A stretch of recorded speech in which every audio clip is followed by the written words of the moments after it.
चाहिए, फिर भी पता नहीं बच्चा कैसे बिगड़ रहा है। तो एक बात मैं उन पेरेंट्स को बताना चाहता हूँ, हमारे भारत देश के सबसे successful businessman, one of the most successful businessman in the world, Dhirubhai Ambani sir.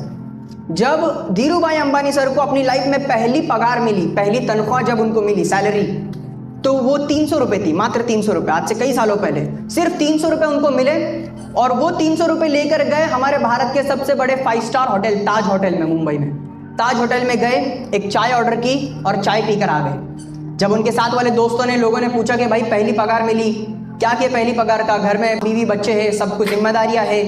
क्या लिए उनके लिए? धीरूभाई अंबानी ने कहा कि मैं जाकर चाय पीकर आ गया, मेरे पैसे थे, मैं जाकर होटल में 5 स्टार में चाय पीकर आ गया। लोगों ने कहा कि भाई दिमाग जगह पर है, पहली जिंदगी की तनख्वाह मिली और वो तनख्वाह लेकर आप चाय पीकर आ गए, पैसे उड़ाने का इतना क्या शौक था? पहले अपने माँ बाप, अपने घर वालों को देखते, पहले उनकी जरूरतों को पूरा करते और फिर अपने शौक पानी देखते। धीरूभाई अंबानी का जवाब सुनिए। उन्होंने कहा कि हाँ, मैं 300 रुपए लेकर 5 स्टार होटल में गया था, लेकिन मैं वहां पर पैसे उड़ाने नहीं गया था, मैं वहां पर चाय का चुस्की लेने नहीं गया था, बल्कि मैं अपनी जिंदगी में पहली बार किसी 5 स्टार रेस्टोरेंट, 5 स्टार होटल में गया, पर लेकिन मैं ये देखना चाह रहा था कि जो लोग रोजाना 5 स्टार होटल में आते जाते रहते हैं, रोजाना जिनका आना जाना 5 स्टार लोगों के बीच में होता रहता है, उनकी क्या सोच होती है, वो आपस में क्या बातें करते हैं, वो देखने के लिए मैं अपनी पहली पगार वहां पर ले जाकर खर्च करके आया।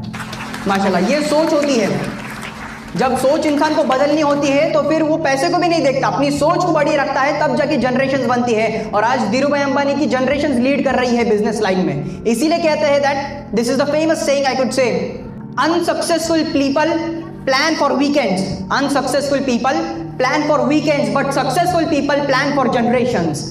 जो नाकामयाब होते हैं, अगर किसी के पास करोड़ों रुपए है, अगर वो करोड़ों रुपए है, अपने आप को करोड़पति कहलाता है, लेकिन अगर जब प्लानिंग की बात आती है तो वो हफ्तों की प्लानिंग करता है कि मैं अगले संडे कहाँ जाऊंगा, मैं अगले महीने कहाँ घूमने जाऊंगा, अगले सैटरडे मेरे किन दोस्तों के साथ मेरा आना जाना है, ये प्लान करते हैं। तो करोड़पति होने के बाद भी वो इंसान नाकामयाब है। लेकिन बंदे की अगर सोच में इजाफा होता है तो फिर वो अपनी आने वाली नस्लों को तरबियत कर सकता है अपनी सोच से। इसीलिए जितने पेरेंट्स का ये कहना होता है कि अपने बच्चों को तो मैं अपनी नजर के सामने रखते हैं, बच्चा कहीं पर नहीं जाता हमारी नजर के अलावा। तो अगर आपके बच्चे कहीं पर घर के बाहर नहीं जा रहे, आपके घर में ही रह रहे, तो माँ बाप, बड़े भाई बहन क्या करते हैं, वो एटमॉस्फेयर बच्चे के लिए बन जाता है। वो जो संगत बच्चों को मिलनी होती है वो माँ बाप के जरिए मिल जाती है। अब फिर माँ बाप ये देखे कि अगर हमारा बच्चा अगर हमारी नजर के सामने रह रहा है तो वो हमें पढ़ना शुरू करता है कि मेरे अब्बू जब फोन पे बात करते हैं तो किस इंसान से किस लहजे में बात करते हैं, अगर मेरी अम्मी किसी से बात करती है तो कैसी बात करती है, अगर मेरे बड़े भाई बहन किसी दोस्त से मिलते हैं तो मिलकर क्या बातें करते हैं आपस में, उनका रवैया कैसा होता है, उनका किरदार, उनका कैरेक्टर कैसा होता है, ये बच्चे देखते हैं और फिर सीखते हैं। एक माँ बाप की मैं कहूंगा कि एक छोटी सी गलत फहमी या खुश फहमी में पता नहीं